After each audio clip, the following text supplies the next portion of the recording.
मातरम पे ही बात करूंगा सर। मातृभूमि की वंदना, मातृभूमि की वंदना हिंदुस्तान के एयरपोर्ट को बेच के नहीं हो सकती। मातृभूमि की वंदना रेल को बेच के नहीं हो सकती, सेल को बेचकर नहीं हो सकती, समुद्री तटों को बेचकर नहीं हो सकती। दोस्तों, जैसा कि आप सब जानते हैं, इन दिनों संसद में वंदे मातरम को लेकर चर्चा चल रही है, जिसमें राज्यसभा सांसद संजय सिंह जी ने बीजेपी को आईना दिखाने का काम किया। संजय सिंह जी ने देश को ये बताया कि किस तरह बीजेपी के वैचारिक पूर्वज आरएसएस, जिन्होंने 52 साल तक अपने मुख्यालय पे तिरंगा नहीं लहराया, जो संविधान को नहीं मानते थे, जिनका आज़ादी के आंदोलन से कोई लेना देना ही नहीं। और संजय सिंह जी ने देश को यह भी बताया कि भारतीय जनता पार्टी वंदे मातरम पर चर्चा सिर्फ इसलिए करा रही है ताकि असल मुद्दों से जनता का ध्यान हटाया जाए। जिस तरह बढ़ती महंगाई, बेरोजगारी और प्रदूषण के मुद्दे को लेकर जनता सवाल पूछ रही है, उसी से बचने के लिए बीजेपी ऐसे मुद्दों को उठाती है और उन्हीं में जनता को उलझाकर रखना चाहती है। और संजय सिंह जी ने क्या कुछ कहा, आइए सुनते हैं। मान्यवर, मैं सोच रहा था कि वंदे मातरम के बारे में उसके 150 वर्ष पूरे होने पर यह चर्चा सरकार के द्वारा क्यों प्रायोजित कराई जा रही है। एक तो यह अच्छी बात है कि देशभक्ति की भावना का विकास सबके अंदर हो। वंदे मातरम के महत्व को सारे देश के लोग समझें, नौजवान समझे, किसान समझे, मजदूर समझे, पढ़ा लिखा समझे, गैर पढ़ा लिखा समझे। यह अच्छी पहल है, लेकिन मैं साथ ही साथ यह भी सोच रहा था तो एक घटना मुझे याद आई मान्यवर। वो घटना थी उत्तर प्रदेश की। हमारे एक ऊर्जा मंत्री हैं, माननीय मंत्री जी ए.के. शर्मा जी, उनके सामने व्यापारी लोग पहुंचे।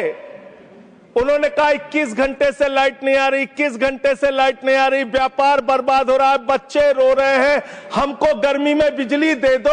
मंत्री जी ने कहा जय श्री राम, बजरंगबली की जय, और गाड़ी में बैठ के चले गए। मैं आपके माध्यम से सरकार से पूछना चाहता हूं, क्या भगवान श्री राम ने आपको कहा है ये और जनता को अंधेरे में रखिए, बिजली ना दीजिए? ये क्या भगवान श्री राम ने आपको कहा है? ये शिक्षा आपको भगवान श्री राम ने दी है? मान्यवर, मुझे वंदे मातरम आम आदमी पार्टी की रैलियों में, आम आदमी पार्टी की सभाओं में जब भारत माता की जय और वंदे मातरम जोर जोर से लगाए जाते हैं। किसी दिन लगाने का मन हो तो आ जाना हमारी पार्टी के कार्यक्रम में, आपसे ज्यादा तेजी के साथ वहां पर वंदे मातरम लगाएंगे। सदन में भी लगाना चाहते हो लगाओ। तो आप इन नारों के पीछे, ये नारे देशभक्ति के हैं, ये नारे देश की रक्षा के हैं, ये नारे देश को आजादी दिलाने के लिए हैं। ये नारों के पीछे अपने गुनाहों को छिपाने के लिए नारे नहीं है, मैं कहना चाहता हूं मान्यवर। और आप क्या कर रहे हैं? आप इन नारों के पीछे अपने गुनाहों और अपराध को छिपाना चाहते हैं। वंदे मातरम का मतलब क्या है? वंदे मातरम का मतलब है मातृभूमि की वंदना। मातृभूमि की वंदना। हम मातृभूमि की वंदना करते हैं, तो आप कैसे मातृभूमि की वंदना कर रहे हैं?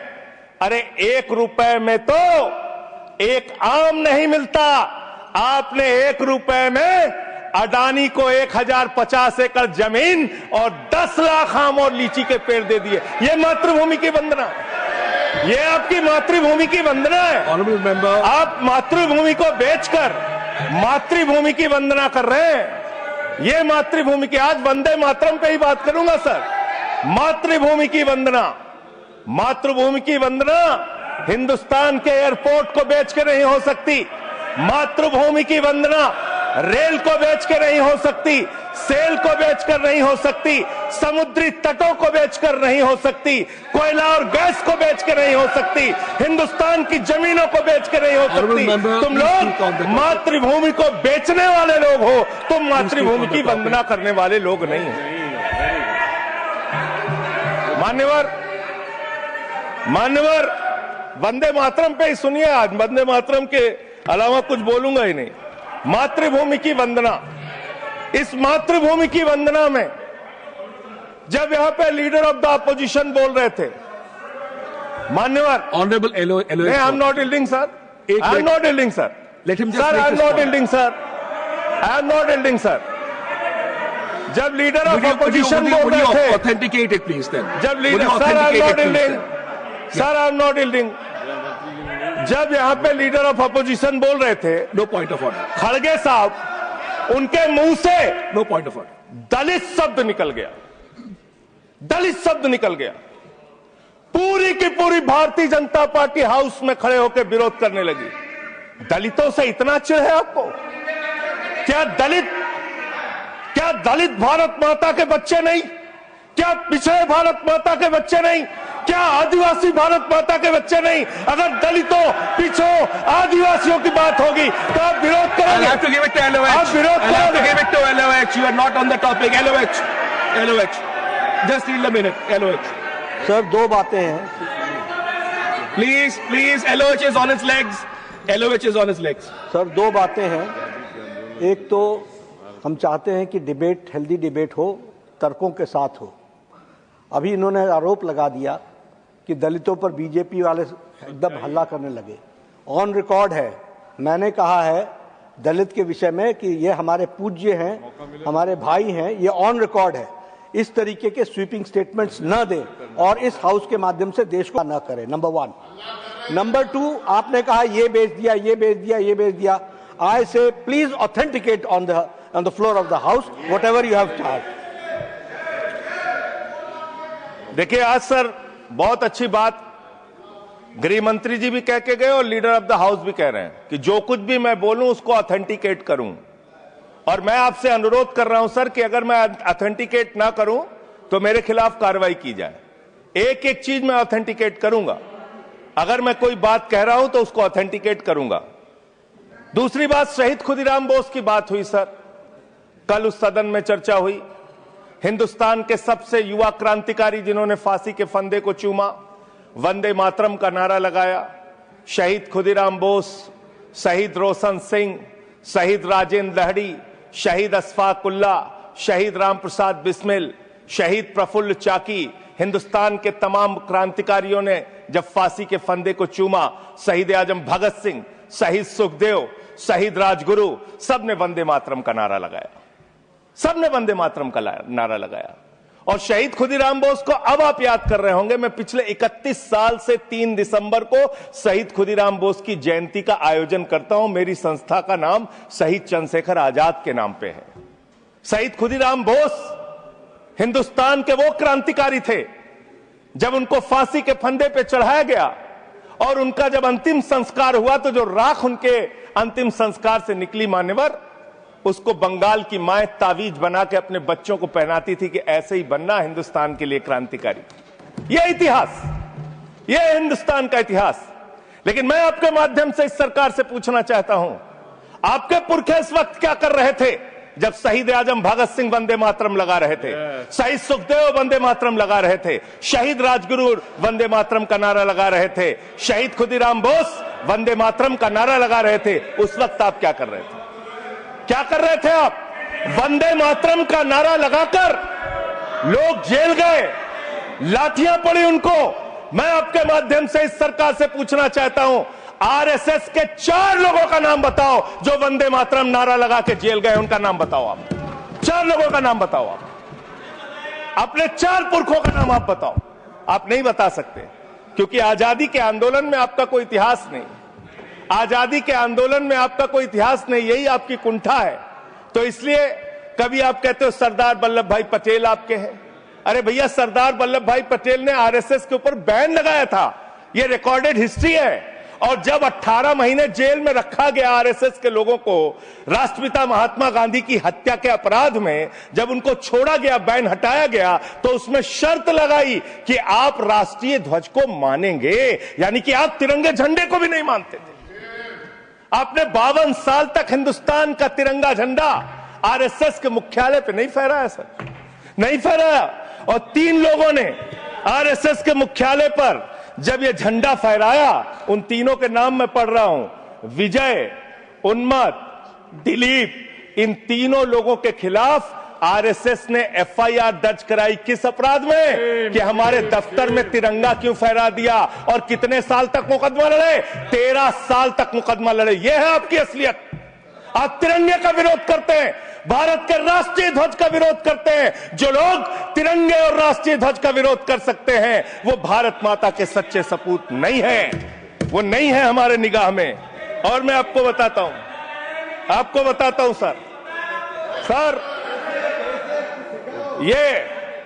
ये है 28 दिसंबर 1949 का ऑर्गेनाइजर पत्र। इसको भी रखूंगा क्योंकि आज गृह मंत्री जी और लीडर ऑफ द हाउस दोनों कह के गए, रिकॉर्ड पे सारी चीजें आनी चाहिए। इसको रिकॉर्ड पे रखना चाहिए। इतिहास देश को पता चलना चाहिए, किन लोगों ने देश के साथ गद्दारी की, किन लोगों ने तिरंगे का विरोध किया, किन लोगों ने राष्ट्रगान का विरोध किया। आपको ये पढ़ के सुनाना चाहता हूं। ये ऑर्गेनाइजर है, क्या लिख रहा है? What is the moral sanction behind government's choice of Jan Gana Man, except that it can be made an item of entertainment? आप राष्ट्रगान का विरोध कर रहे हैं, आप भारत के राष्ट्रगान का विरोध कर रहे हैं। आपके मुख्य पत्र में भारत के राष्ट्रगान का विरोध लिखा गया है। इसके लिए भारत के प्रधानमंत्री को और पूरी की पूरी भारतीय जनता पार्टी को, जो अपने आप को आरएसएस को अपना आदर्श मानती है, पूरे देश से माफी मांगनी चाहिए। ये रिकॉर्ड पे लाऊंगा सर, इसको रख लीजिएगा, ये रिकॉर्ड पे रखा जाए। मान्यवर, फिर से बोल दे रहा हूं, 28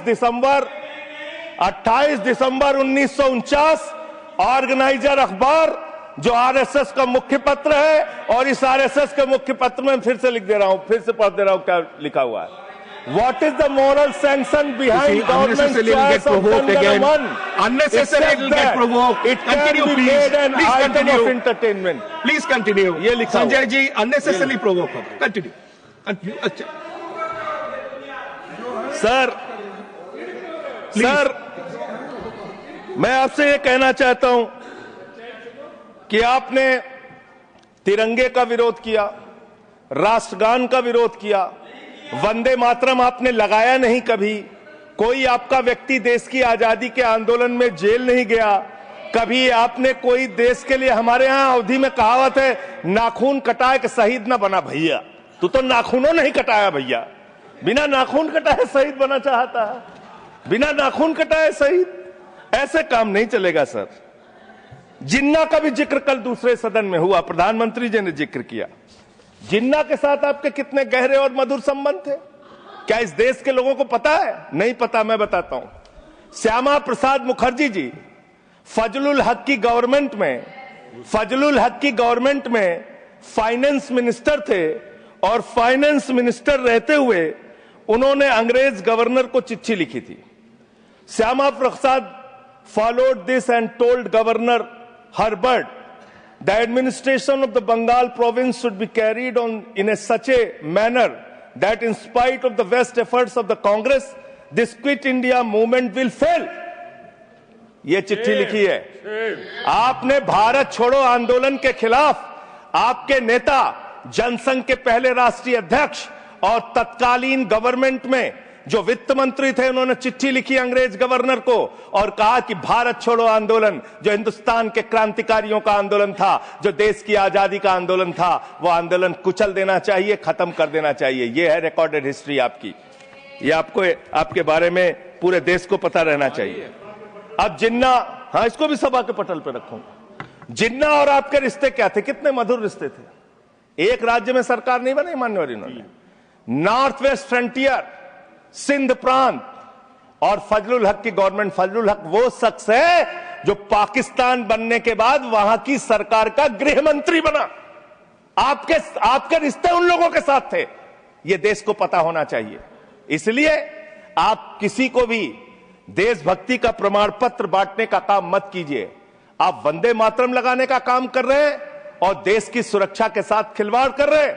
आप भारत की सेना को 4 साल के अग्निवीर पे लेके आ गए।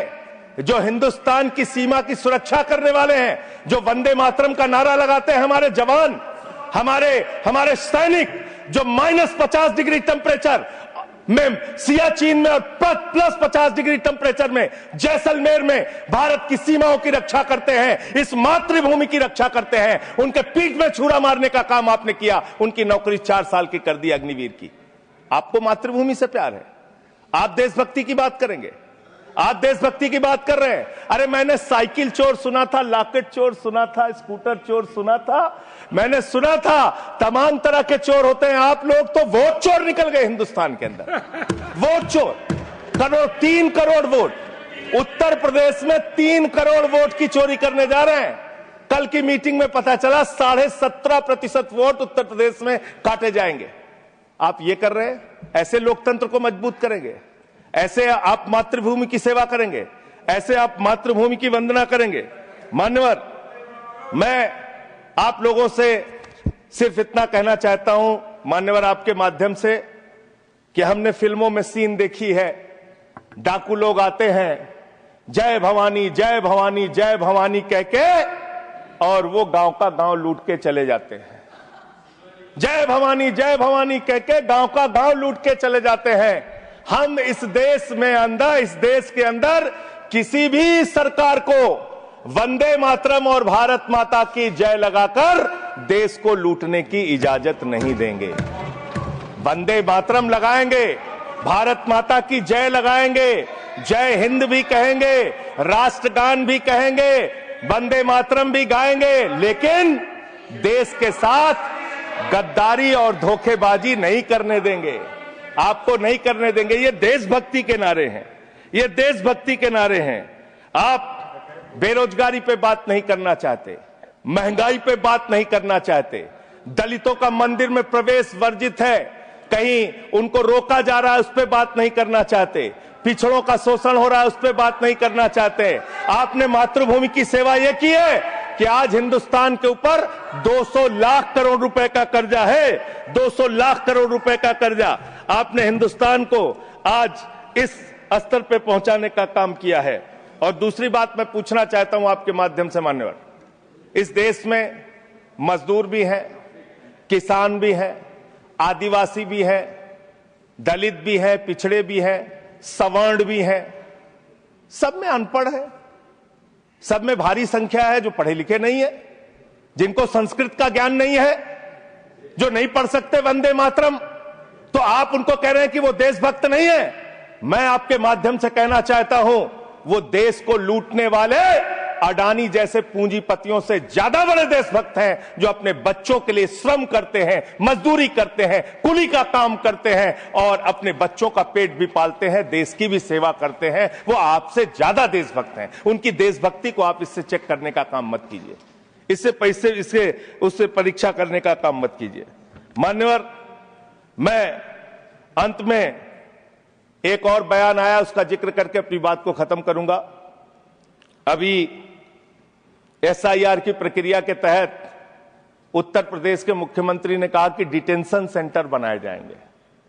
80 लाख लोगों के वोट आपने बिहार में काट दिए, वहां कितने घुसपैठिए मिले आपको? अरे भाई, ये भी मातृभूमि की बात हो रही है। आप लोग चाहते हैं बांग्लादेशी यहां पे आ जाएं, मातृभूमि को सुरक्षा को खतरा हो जाए? आपको तो चिंता वही है ना, वही तो बात कर रहा हूं। कितने बांग्लादेशी घुसपैठिया मिले? कितने बांग्लादेशी घुसपैठिया मिले? कितने बांग्लादेशी घुसपैठिया मिले? मात्र 315, जिसमें नेपाल के बाकी लोग सिर्फ 78 मुसलमान मिले। वहां 80 लाख लोगों के आपने वोट काट दिए। अब आप कह रहे हैं उनको डिटेंशन सेंटर में रखेंगे, उनको डिटेंशन सेंटर में आप रखेंगे जो हिंदू हैं, जिनके जो पूर्व IAS हैं। आप इस देश का सिर्फ माहौल बिगाड़ना चाहते हैं। आप इस देश को सिर्फ नकली नारों के पीछे सिर्फ आप अपने आप को छिपाना चाहते हैं। वंदे मातरम देशभक्ति का नारा है, भारत माता की जय देशभक्ति का। हां, दिल्ली में तो काटोगे ही आप, ठीक ही कह रहे हो, पहले से ही नियत बता दिया। दिल्ली की हालत तो कर दी आपने। अरे इसमें क्या लिखा हुआ है? इसमें क्या लिखा हुआ है?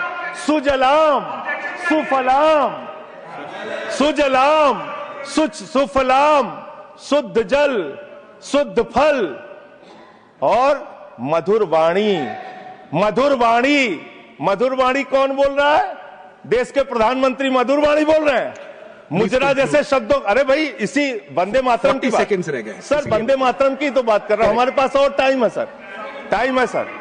सर मधुर वाणी, मधुर वाणी, मधुर वाणी, सर जहरीली हवा और जहरीला पानी दिल्ली में दे रहे हैं।